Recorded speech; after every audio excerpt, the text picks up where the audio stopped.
It is often said that non-scientists must rely on expert opinion to determine whether claims on alleged catastrophic man-made global warming are true. Putting aside the fact that there is no global warming consensus among experts, one does not have to be a scientist, or even proficient in science, to be able to review past predictions, and then form an informed opinion regarding the accuracy of those predictions. Suppose, for example, you regularly watch a local TV weatherman forecast the weather for your area. Would you need a degree in meteorology in order to decide for yourself how reliable, or unreliable, the weatherman's forecasts are? Warnings have been issued for many decades now regarding catastrophic climate change that forecasted certain trends or occurrences that we should already have witnessed. Yet such predictions have turned out to be very, very wrong. This was certainly the case with the alarmist predictions of the 1960s and 70s that man's activities on Earth were causing a catastrophic cooling trend that would bring on another ice age. And it is also the case with the more recent claims about catastrophic global warming. What follows is a very brief review of these predictions compared to what actually happened. Global cooling? Americans who lived through the 1960s and 70s may remember the dire global cooling predictions that were hyped and given great credibility by Newsweek, Time, Life, National Geographic, and numerous other mainstream media outlets. According to the man-made global cooling theories of the time, billions of people should be dead by now owing to cooling-linked crop failures and starvation. If present trends continue, the world will be about 4 degrees colder for the global mean temperature in 1990, but 11 degrees colder by the year 2000, claimed ecology professor Kenneth E. F. Watt at the University of California in 1970. This is about twice what it would take to put us in an ice age. Of course, 2000 came and went, and the world did not get 11 degrees colder. No ice age arrived, either. In 1971, another global cooling alarmist, Stanford University professor Paul Ehrlich, who is perhaps best known for his 1968 book The Population Bomb, made similarly wild forecasts for the end of the millennium in a speech at the British Institute for Biology. By the year 2000 the United Kingdom will be simply a small group of impoverished islands, inhabited by some 70 million hungry people, he claimed.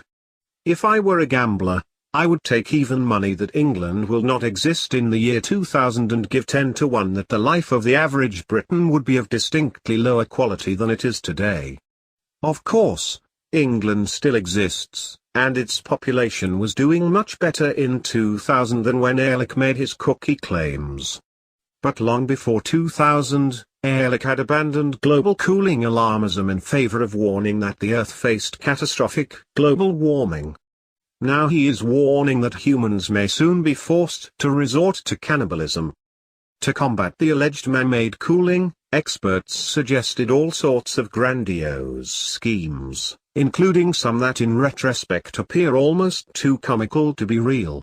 Climatologists are pessimistic that political leaders will take any positive action to compensate for the climate change, or even to allay its effects, reported Newsweek in its 1975 article The Cooling World, which claimed that Earth's temperature had been plunging for decades due to humanity's activities. Some of the more spectacular solutions proposed by the cooling theorists at the time included melting the Arctic ice cap by covering it with black soot or diverting Arctic rivers, Newsweek reported. Of course, the big alleged threat hyped in recent decades has been global warming, not global cooling. But the accuracy of the climate change predictions since the cooling fears melted away has hardly improved. United Nations climate refugees? In 2005, the United Nations Environment Programme, UNEP, warned that imminent sea level rises, increased hurricanes, and desertification caused by man-made global warming would lead to massive population disruptions. In a handy map, the organization highlighted areas that were supposed to be particularly vulnerable in terms of producing climate refugees. Especially at risk were regions such as the Caribbean and low-lying Pacific Islands, along with coastal areas. The 2005 UNEP predictions claimed that, by 2010, some 50 million climate refugees would be frantically fleeing from those regions of the globe. However, not only did the areas in question fail to produce a single climate refugee, by 2010, population levels for those regions were actually still soaring. In many cases, the areas that were supposed to be producing waves of climate refugees and becoming uninhabitable turned out to be some of the fastest growing places on Earth. In the Bahamas, for example, according to the 2010 census, there was a major increase in population, going from around 300,000 in 2000 to more than 350,000 by 2010. The population of St. Lucia, meanwhile, grew by 5% during the same period. The Seychelles grew by about 10%. The Solomon Islands also witnessed a major population boom during that time frame, gaining another 100,000 people, or an increase of about 25%. In China, meanwhile, the top 6 fastest growing cities were all within the areas highlighted by the UN as likely sources of climate refugees. Many of the fastest growing US cities were also within or close to climate refugee danger zones touted by the UN. Rather than apologizing for its undisputable mistake after being first exposed by reporter Gavin Atkins at Asian Correspondent, the global body responded in typical alarmist fashion, with an Orwellian cover-up seeking to erase all evidence of its ridiculous predictions. First, the UNEP took its climate refugees map down from the web. That failed, of course, because the content was archived online prior to its disappearance down the UN memory hole. Then the UNEP tried and failed to distance itself from the outlandish claims, despite the fact that the map was created by a UNEP cartographer, released by UNEP, and repeatedly hyped by the outfit in its scaremongering campaigns. Eventually, as more and more media around the world began picking up the story, a spokesperson for the UN agency claimed the map was removed because it was causing confusion. It was hardly the first time UN bureaucrats had made such dire predictions, only to be proven wrong. On June 30, 1989, the Associated Press ran an article headlined, "UN official predicts disaster, says greenhouse effect could wipe some nations off map." In the piece, the director of the UNEP's New York office was quoted as claiming that entire nations could be wiped off the face of the Earth by rising sea levels if global warming is not reversed by the year 2000. He also predicted coastal flooding and crop failures that would create an exodus of eco-refugees, threatening political chaos. Other UN predictions were so ridiculous that they were retracted before they could even be proven wrong. Consider, as just one example, the scandal that came to be known as Glaciergate. In its final 2007 report, widely considered the gospel of settled climate science, the UN IPCC suggested that Himalayan glaciers could melt by 2035 or sooner. It turns out the wild assertion was lifted from World Wildlife Fund propaganda literature. The IPCC recanted the claim after initially defending it. Pentagon climate forecasts. Like the UN, the Pentagon commissioned a report on climate change that also offered some highly alarming visions of the future under global warming. The 2003 document, entitled An Abrupt Climate Change Scenario and Its Implications for United States National Security, was widely cited by global warming theorists, bureaucrats, and the establishment press as evidence that humanity was facing certain doom. It also served as the foundation for the claim that alleged man-made climate change was actually a national security concern. However, fortunately for the taxpayers forced to pay for the study, the Pentagon report turned out to be just as ridiculous as the UN climate refugees forecasts. By now, according to the not implausible scaremongering outlined in the report for a 10-year time period, the world should be a post-apocalyptic disaster zone. Among other outlandish scenarios envisioned in the report over the preceding decade, California flooded with inland seas, parts of the Netherlands unlivable, polar ice all but gone in the summers, and surging temperatures. Mass increases in hurricanes, tornadoes, and other natural disasters were supposed to be wreaking havoc across the globe, too. All of that would supposedly spark resource wars and all sorts of other horrors. But none of it actually happened. The Pentagon report even claimed there was general agreement in the scientific community that the extreme scenarios it envisioned could come to pass, and reporters treated it as if it were a prophecy delivered to climate sinners by God himself. However, when interviewed by the Washington Times for a June 1, 2014 article, consultant and report co-author Doug Randall expressed surprise at how often the now debunked forecasts were parroted. Yet he still defended the hysterical fear-peddling. When you are looking at worst case 10 years out, you are not trying to predict precisely what's going to happen but instead trying to get people to understand what could happen to motivate strategic decision-making and wake people up, Randall said. But whether the actual specifics came true, of course not. That never was the main intent.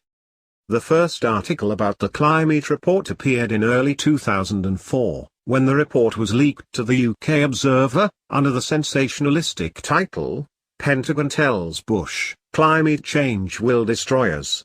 In a bullet-point summary at the top of the Observer article, journalists Mark Townsend and Paul Harris added, "Secret report warns of rioting and nuclear war and Britain will be Siberian in less than 20 years. The rest of the article was just as outlandish, going even beyond what the now discredited Pentagon report claimed. Other reporters took their cue from the Observer article, which in retrospect would have been a hilarious piece of writing if it had not been taken so seriously at the time. No more snow? For well over a decade now, climate alarmists have been claiming that snow would soon become a thing of the past. In March 2000, for example, senior research scientist David Viner, working at the time for the Climatic Research Unit, CRU, at the University of East Anglia, told the UK Independent that within a few years, snowfall would become a very rare and exciting event in Britain. "Children just aren't going to know what snow is," he was quoted as claiming in the article, headlined "Snowfalls are now just a thing of the past." The very next year, snowfall across the United Kingdom increased by more than 50%. In 2008, perfectly timed for a global warming legislation debate in Parliament, London saw its first October snow since 1934, or possibly even 1922, according to the UK Register. "It is unusual to have snow this early," a spokesperson for the alarmist UK Met Office admitted to The Guardian newspaper. By December of 2009, London saw its heaviest levels of snowfall in 2 decades.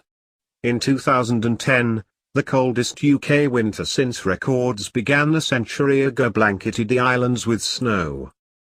In early 2004, the CRU's Viner and other self-styled experts warned that skiing in Scotland would soon become just a memory, thanks to alleged global warming. "Unfortunately, it's just getting too hot for the Scottish ski industry," Viner told The Guardian. Another expert, Adam Watson with the Centre for Ecology and Hydrology, told the paper that the skiing industry in Scotland had less than 2 decades left to go. Yet in 2013, too much snow kept many Scottish resorts closed. Nevis Range, the Lect, Cairngorm, Glenshee and Glencoe all remain closed today due to the heavy snow, reported on thesnow.com on January 4, 2013. Ironically, by 2014, the BBC, citing experts, reported that the Scottish hills had more snow than at any point in 7 decades. It also reported that the Nevis Range ski resort could not operate some of its lifts because they were still buried under unprecedented amounts of snow.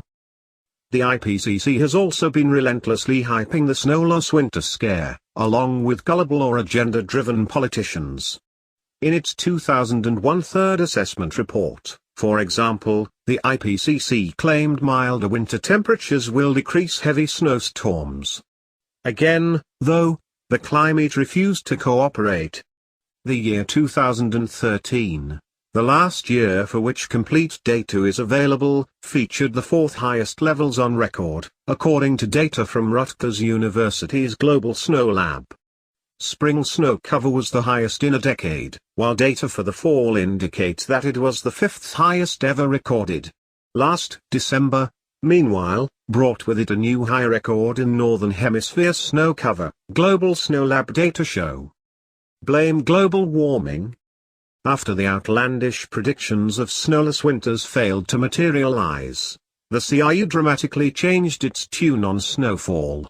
All across Britain, in fact, global warming alarmists rushed to blame the record cold and heavy snow experienced in recent years on, you guessed it, global warming. Less snow, global warming. More snow, global warming. Get it? Good. The same phenomenon took place in the United States just last winter. As record cold and snowfall was pummeling much of North America, warming theorists contradicted all of their previous forecasts and claimed that global warming was somehow to blame. Among them, White House science czar John Holdren. A growing body of evidence suggests that the kind of extreme cold being experienced by much of the United States as we speak is a pattern we can expect to see with increasing frequency, as global warming continues, he claimed. That assertion, of course, is exactly the opposite of what the UN Settled Science IPCC predicted in its 2001 global warming report, which claimed that the planet would see warmer winters and fewer cold spells because of climate change. Ironically, perhaps, Holdren warned decades ago that human CO2 emissions would lead to 1 billion deaths due to global warming-fueled global cooling, yes, cooling, which he said would lead to a new ice age by 2020. Ridiculous forecasts have been made by other climate scientists who, like Holdren, continue to reap huge amounts of US taxpayer dollars in salaries, grants, and benefits despite being consistently wrong. James Hansen, for instance, who headed NASA's Goddard Institute for 3 decades before taking a post at Columbia University, is one of the best-known climatologists in the world, despite his long and embarrassing record of bad forecasting spanning decades.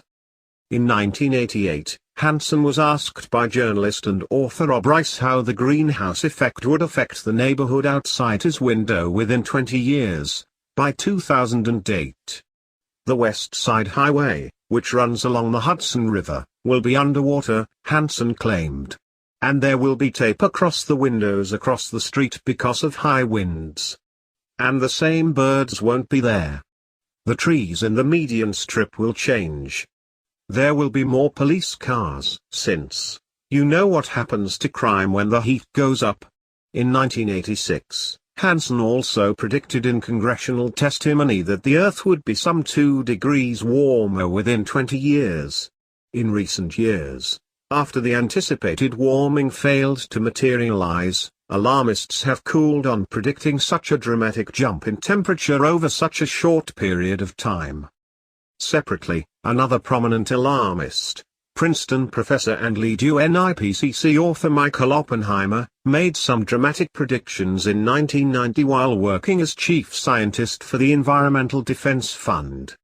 By 1995, he said then, the greenhouse effect would be desolating the heartlands of North America and Eurasia with horrific drought, causing crop failures and food riots. By 1996, he added, the Platte River of Nebraska would be dry, while a continent-wide black blizzard of prairie topsoil will stop traffic on interstates, strip paint from houses and shut down computers. The situation would get so bad that Mexican police will round up illegal American migrants surging into Mexico seeking work as field hands.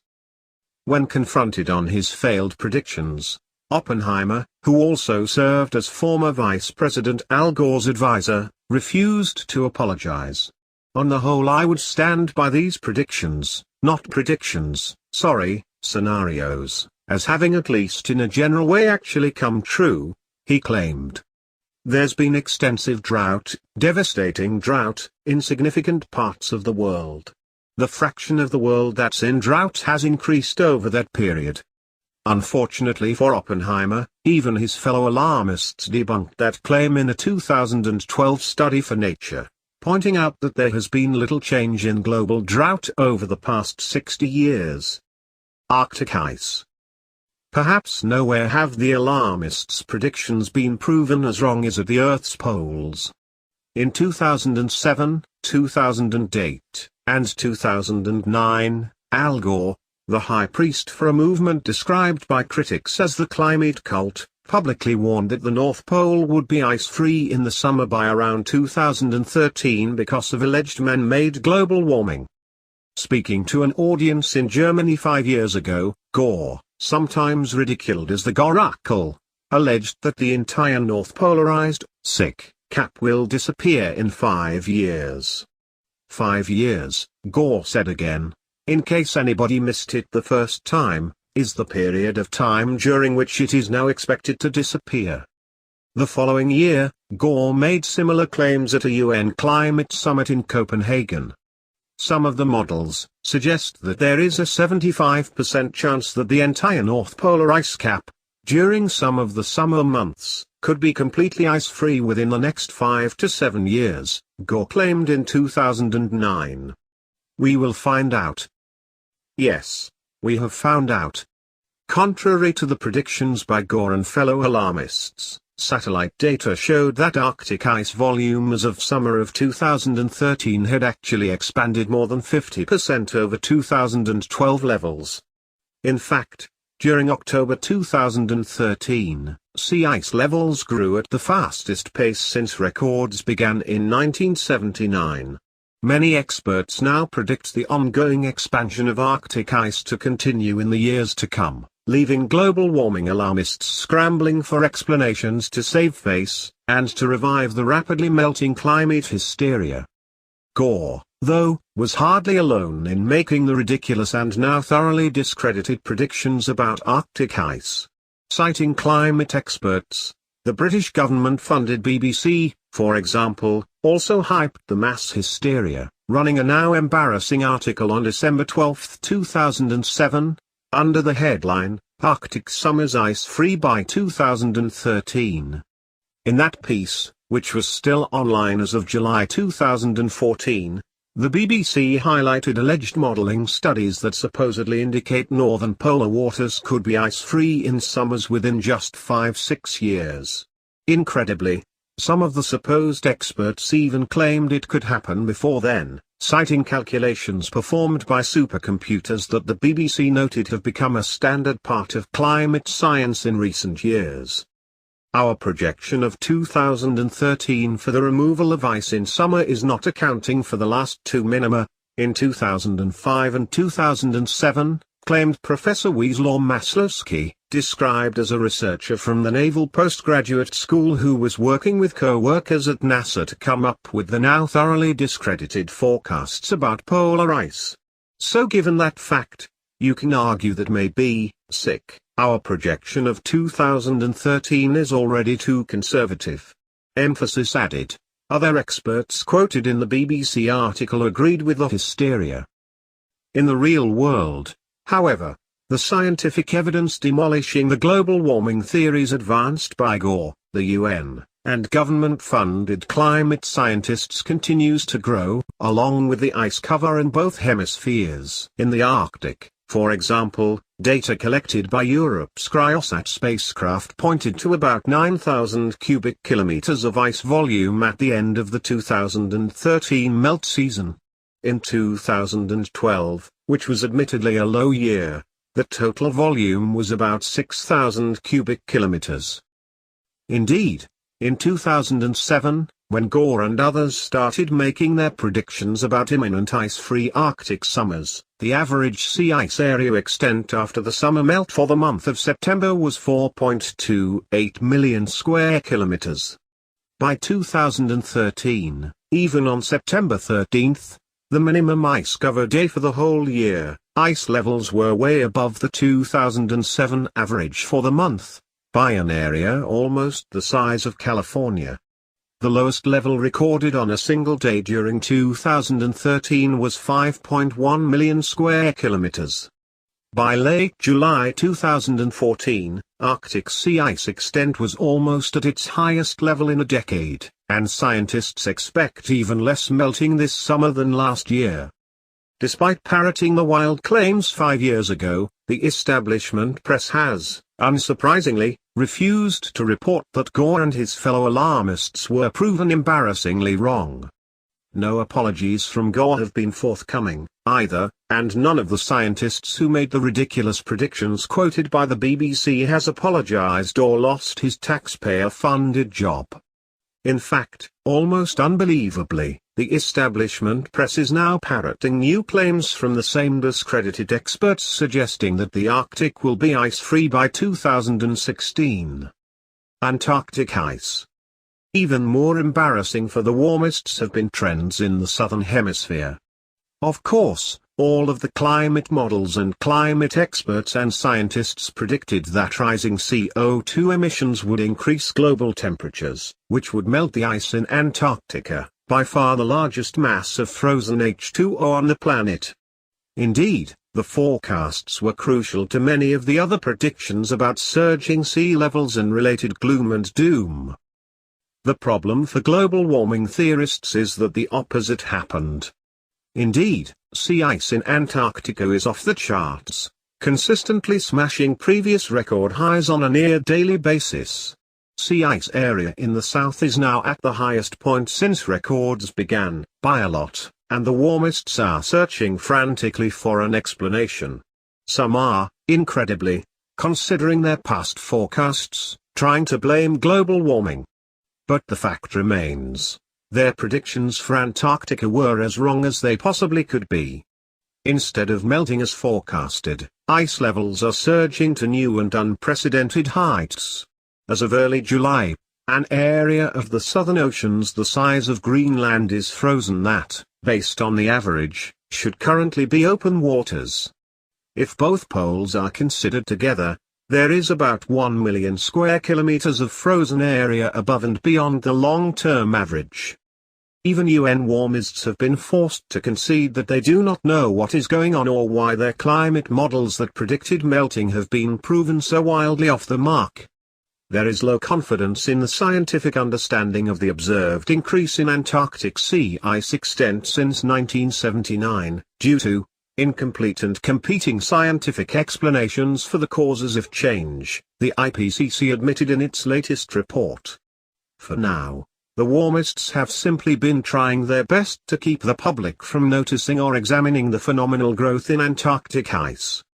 As the New American reported earlier this year, the desperation and denial among warmists was illustrated perfectly in December. A ship full of global warming alarmists led by a climate scientist went on a mission to study how global warming was melting Antarctic ice. Instead of completing their mission, they ended up getting their vessel trapped in record-setting levels of sea ice. Obama claims. In his second-term inaugural address, Obama also made some climate claims, saying, "Some may still deny the overwhelming judgment of science, but none can avoid the devastating impact of raging fires and crippling drought and powerful storms." Ironically, all three of the examples he provided of what he called the threat of climate change actually discredit his argument. As Forbes magazine pointed out last year, the number of wildfires has plummeted 15% since 1950, and according to the National Academy of Sciences, that trend is likely to continue for decades. On droughts, a 2012 study published in the alarmist journal Nature noted that there has been little change in global drought over the past 60 years. The UN's own climate alarmists were even forced to conclude last year that in many regions of the world, droughts have become less frequent, less intense, or shorter. Regarding hurricanes and tornadoes, it probably would have been hard for Obama to choose a worse example to illustrate the alleged threat of man-made warming. Contrary to predictions by global warmists, hurricanes and tornadoes have been hitting in record-setting low numbers. When the 2014 hurricane season starts, it will have been 3,142 days since the last Category 3+ storm made landfall in the U.S., shattering the record for the longest stretch between U.S. intense hurricanes since 1900, noted Professor of Environmental Studies Roger Pluk Jr. at the University of Colorado, who last year left alarmists who had predicted more extreme weather linked to alleged global warming silent after pointing out the facts in a Senate hearing. The 5-year period ending 2013 has seen 2 hurricane landfalls. That is a record low since 1900. After adjusting the data for trends such as population growth and better reporting, it appears that 2013 also featured the lowest number of tornadoes in the long-term record. In June 2008, Obama declared, "I am absolutely certain that generations from now, we will be able to look back and tell our children, this was the moment when the rise of the oceans began to slow and our planet began to heal." He was referring, of course, to his own election, as if he were some sort of savior here to save humanity from its carbon climate sins. In the real world, though, despite his grandiose and bombastic view of himself as global climate messiah, Obama has no more power to stop the climate from changing than his legions of discredited experts have demonstrated to successfully predict it. Also ironically, perhaps, is that there had been no global warming since long before he took office. Worldwide, the disastrous forecasts by climate alarmists have proven to be similarly embarrassing.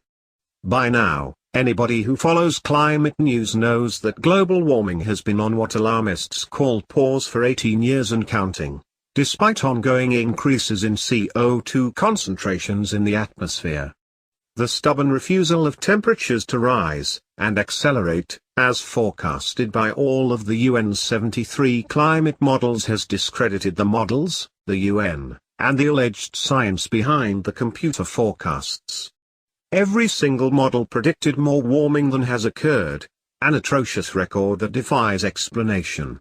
Even a monkey rolling the dice or a scam artist pretending to read the future from a crystal ball would have a better record, based only on the laws of probability. Of course, alarmists have come up with at least a dozen excuses for the failure of temperatures to rise in accordance with their debunked models. The Obama administration's favorite, the theory of the ocean ate my global warming. Last year, the Associated Press, citing leaked documents, reported that the U.S. government had pressured the UN IPCC to incorporate that excuse, for which there is not a scintilla of observable evidence, into its most recent global warming report. A prediction. The website What's Up With That, WUWT, run by meteorologist and climate researcher Anthony Watt, highlighted the embarrassing record in late 2013 following a particularly devastating year for climate predictions. It seems like every major catastrophic anthropogenic global warming prediction has failed in 2013, the article explains, citing a vast trove of scientific data debunking alarmist forecasts. Regardless of efforts to nebulize CAG to explain all forms of climatic and weather variation, in 2013 every loosely falsifiable prediction of the CAG narrative seems to have failed. The apparent complete failure of the CAG narrative in 2013 could make the most fundamentalist agnostic wonder if Mother Nature sometimes takes sides, aka the Gore effect. Perhaps the Almighty has a sense of humor. Few people would make an important decision based on next week's weather forecast. When it comes to climate, though, the $360 billion per year climate establishment is telling humanity that civilization must be reorganized from top to bottom based on failed models purporting to make predictions decades and even centuries in advance. Flawed predictions aside, a great deal of evidence suggests accuracy or truth was never the intent. Generating fear to seize more money and power was, and is. Many top alarmists have admitted as much, with some responding to the implosion of their theories with calls for censorship or, more extreme still, the imprisonment, re-education, and even execution of climate deniers. The Earth's climate has always changed, and very likely will continue to change, regardless of what humans do. What is now clear, though, is that the establishment has no idea what those changes will be,